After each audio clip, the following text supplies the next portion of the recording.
Buenas noches, licenciada. Nosotros somos el grupo número 2 de Administración General uno y los integrantes de este grupo somos mi persona, Vinicio García Guzmán, Evelyn Adalí León Chehuen y Sandra Susana Alfaro Ramos. En esta oportunidad les vamos a exponer sobre el capítulo número 8 del libro de Chiavenato, que son el resurgimiento de la teoría neoclásica y los tipos de organización. Muy bien, dentro de este capítulo vamos a ver lo que son los tipos de organizaciones que existen y cómo están conformados cada una de ellas.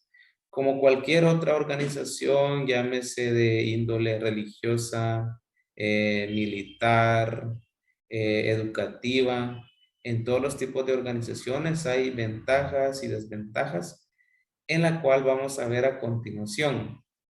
Los temas que vamos a tratar en este capítulo son el racionalismo o de organización racional, la organización lineal, organización funcional, organización línea staff, los comités, la apreciación crítica de los tipos de organizaciones. Muy bien, como primer tema tenemos racionalidad de la organización formal. Dice que una organización formal es un conjunto de cargos funcionales y jerárquicos, cuyas prescripciones y normas de conducta deben someterse a todos sus miembros. Como ya sabemos que toda organización, pues, debe trabajarse en orden jerárquico, ¿ah? Que sabemos de que aquí hay altos mandos, por decirlo de alguna manera, pues, y debemos someternos a lo que ellos, pues, nos van a transmitir o las cosas que tenemos que hacerlo. Entonces, dentro de esta, sabemos que debemos de cumplir con ciertos objetivos que nuestros jefes, por decirlo de alguna manera, nuestros jefes superiores, pues nos encomiendan, ¿verdad? Muy bien. Como siguiente tenemos la organización lineal.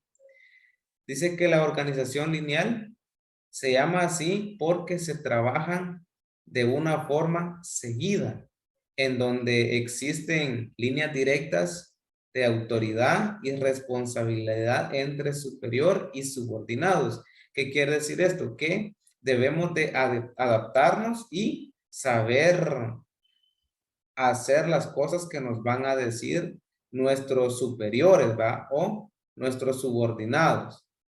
Muy bien. Como toda institución, pues tiene sus pros, sus contras, sus ventajas y desventajas. Entonces, acá tenemos algunas de las características de la organización lineal. Y dice que las cuatro principales de esta organización es la número uno, autoridad lineal o única.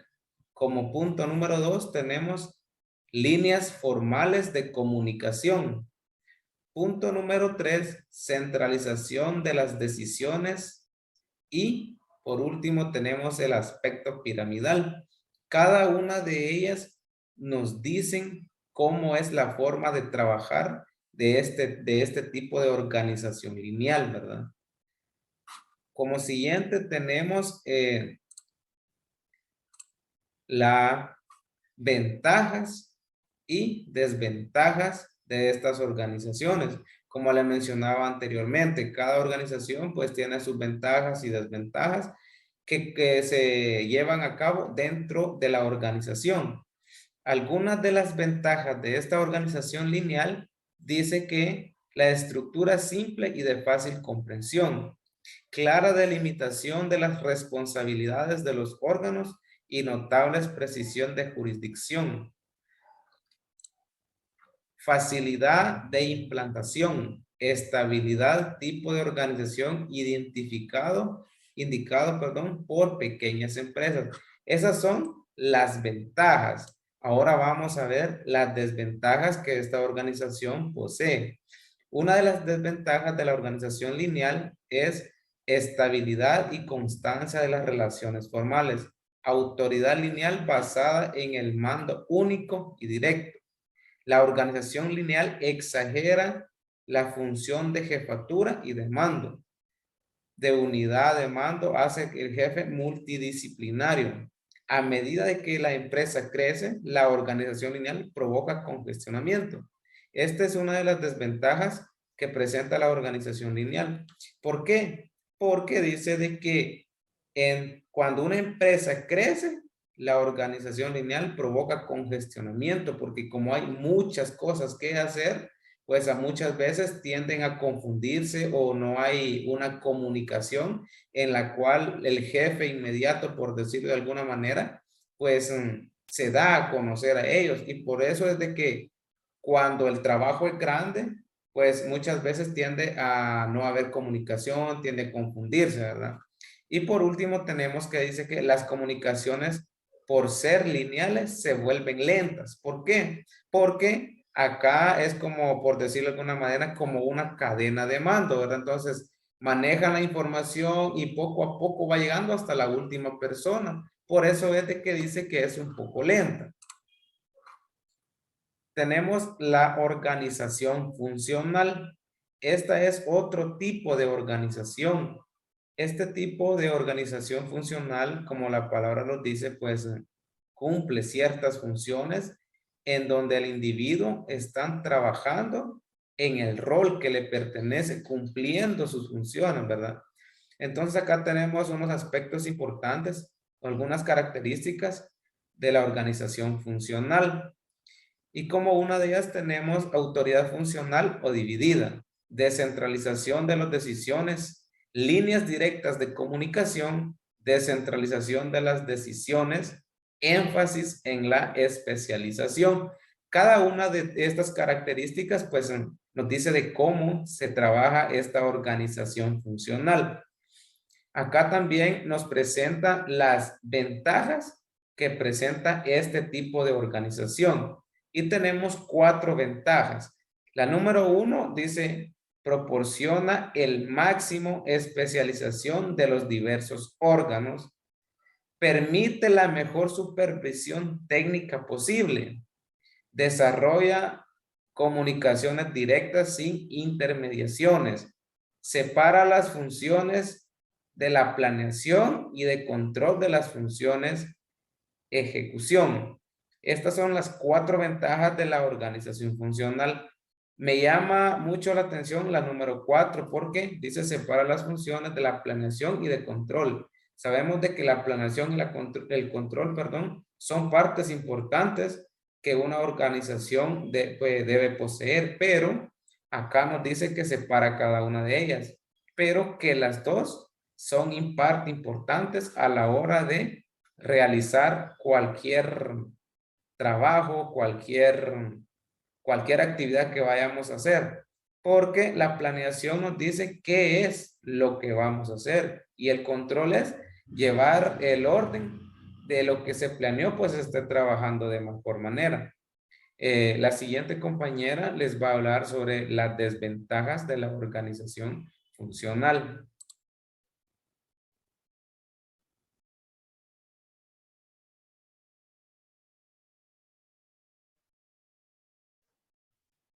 Para continuar con nuestra exposición, les voy a hablar un poco acerca de las desventajas de la organización funcional, que dice la dilución y consecuente pérdida de autoridad. Esta trae como consecuencia una enorme dificultad de los órganos o cargos superiores. También la subordinación múltiple nos indica que cada subordinado se reporta funcionalmente a muchos superiores y cada uno es especialista en una determinada función o tarea que se le sea asignada en algún trabajo u organización. También la tendencia a la competencia entre los especialistas. Esto lleva a una pérdida de un conjunto de la organización y a una tendencia a defender su punto de vista en contra de los demás especialistas, dando a entender de que su punto de vista es el indicado para poder llevar a cabo ese objetivo que se debe de realizar. También la tendencia a la tensión y conflictos dentro de la organización. Esto nos indica la competitividad y la competencia aliadas en la pérdida de la visión de conjunto de organización. Entonces, en la tendencia a la tensión y conflictos, tenemos a la competitividad y competencia que son aliadas, ¿verdad? Que las utilizan los subordinados o especialistas.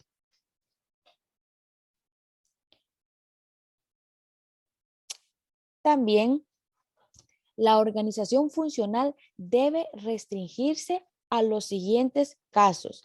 El primero, cuando la organización, por ser pequeña, tiene un equipo de especialistas bien relacionados, el cual pueden trabajar muy bien. Al ser muy pequeños, tienen una relación social muy buena.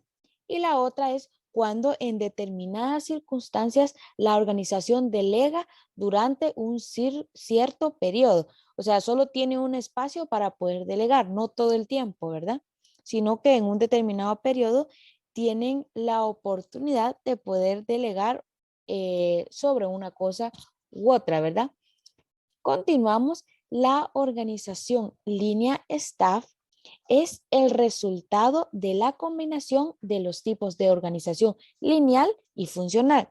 Los criterios para diferenciar línea y staff son relación con los objetos de la organización. Las actividades de línea están directa e íntimamente conectados a los objetos básicos de la organización. Vamos a hablarles sobre las 4 principales funciones de staff y estas son la número 1, servicios. Estas son actividades especializadas como contabilidad, compras, personal, investigación y desarrollo.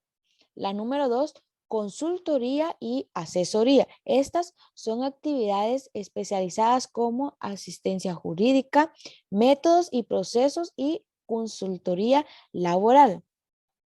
El número 3, monitorear. Seguimiento, este es el seguimiento y evaluación de una determinada actividad o proceso sin intervenir en él o influenciarlo, ¿verdad? No puede intervenir, solo es el seguimiento y la evaluación de dichas actividades a realizar en una organización. Y la número 4, la planeación y control. Están delegadas a los órganos staff.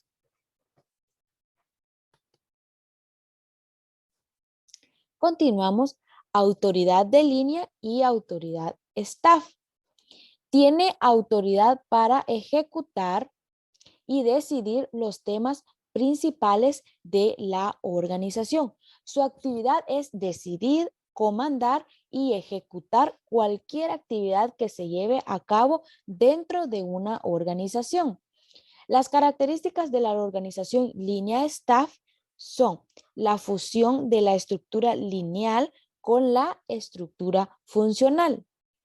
También la coexistencia entre las líneas formales de comunicación con las líneas directas de comunicación y la separación entre órganos operacionales. Para continuar, las ventajas de la organización líneas staff. Esta asegura asesoría especializada e innovadora, manteniendo el principio de autoridad única. Mi compañera Sandra va a continuar hablándoles acerca de estas ventajas de la organización líneas staff.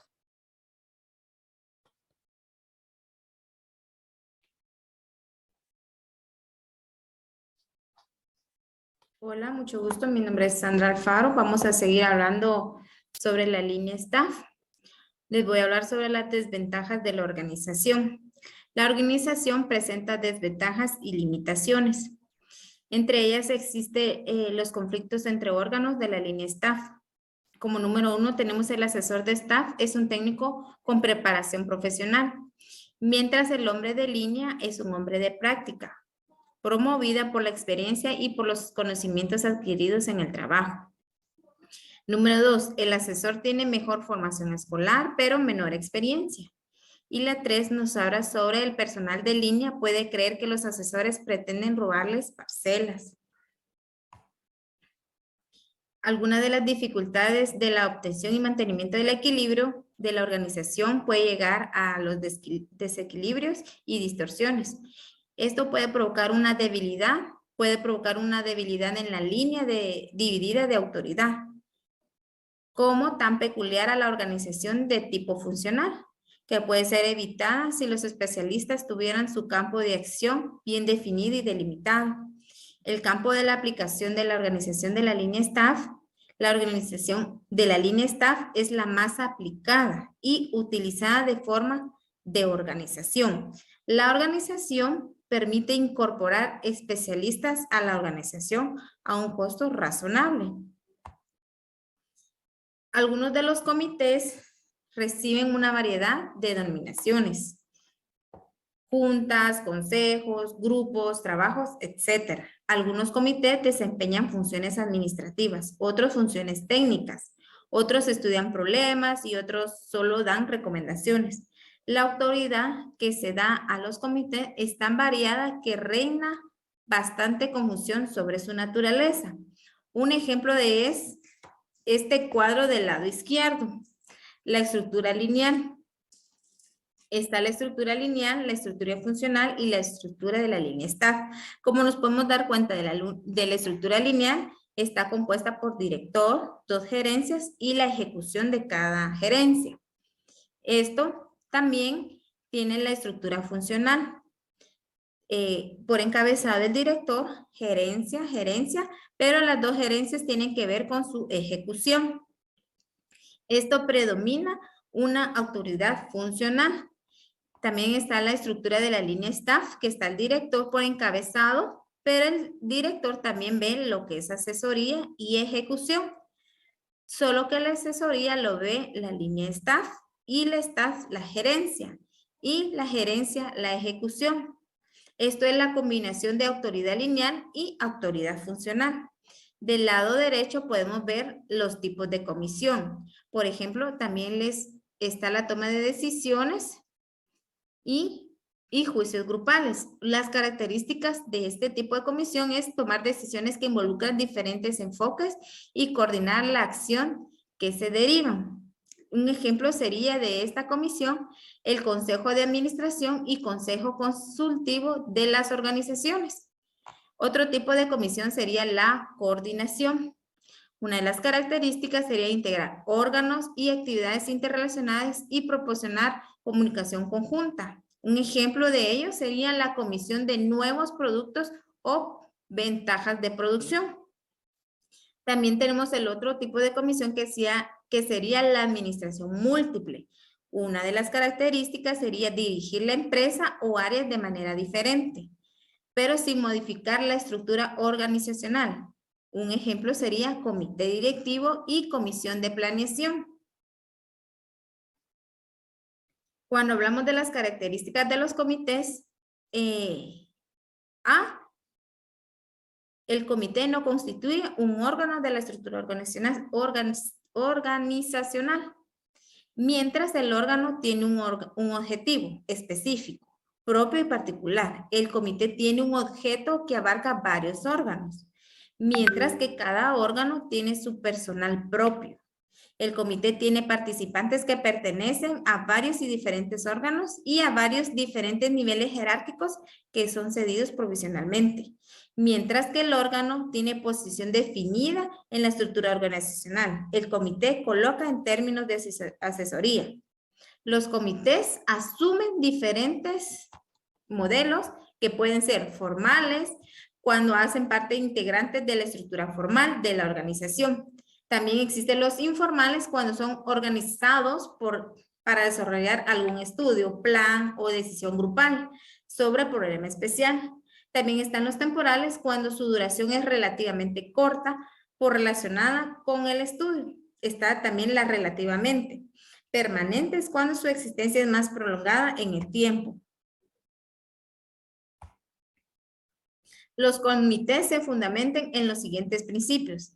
De nacer una necesidad percibida en los departamentos de la empresa, debe presentar funciones y personal interesada para indicar todas las opiniones y puntos de vista de los enfoques. También tiene un principio básico que la autoridad y sus objetivos deben ser claramente definidos. Debe compensar el costo. El tamaño de los comités debe analizarse bien. Las ventajas y las desventajas de los comités. Algunas de las ventajas que les voy a mencionar son: el comité utiliza una gran ventaja en los siguientes casos: toma de decisiones, juicios grupales, coordinación, transmisión de informaciones, restricción a la delegación de autoridad, consolidación de autoridad. Y algunas de las ventajas que sería: puede llevar a la pérdida de tiempo en la toma de decisiones, costo en tiempo y dinero, situación del administrador, absorben el tiempo útil de numerosos participantes y trae desperdicio de tiempo al miembro desinteresado en el aspecto específico del tema tratado. Y también una de las ventajas sería la división de la responsabilidad. El campo de la aplicación de los comités: cuando una conclusión exige variedad de informaciones, como es el caso de los comités de investigación sobre productos, precios, presupuestos y salarios, etc. Y otro sería cuando es necesario obtener el juicio de varias personas para apoyar la toma de decisiones importantes. Algo de lo que queremos hablar como por último punto sería la apreciación crítica de los tipos de organización en años anteriores. Los tipos de organización propuestos por la literatura neoclásica son meros despoblamientos de los formatos organizacionales clásicos. Carecen de flexibilidad, su rigidez hizo que durante la década de 1970 este cambio, que también se intentó a partir del modelo neoclásico, fue un fracaso, pues se observó que todos los tipos neoclásicos de la organización necesitan sustituirse rápidamente por los que completamente diferentes. ¿Y qué fue lo que pasó? La teoría neoclásica ocurrió entre la década de 1960 y 1970. Este periodo, sí, el mundo de los negocios no era más estable, previsiblemente convencedor, el valor como es en el siglo XX. Tampoco se presentaban las características del cambio y la transformación de hoy. Muchas gracias por su atención.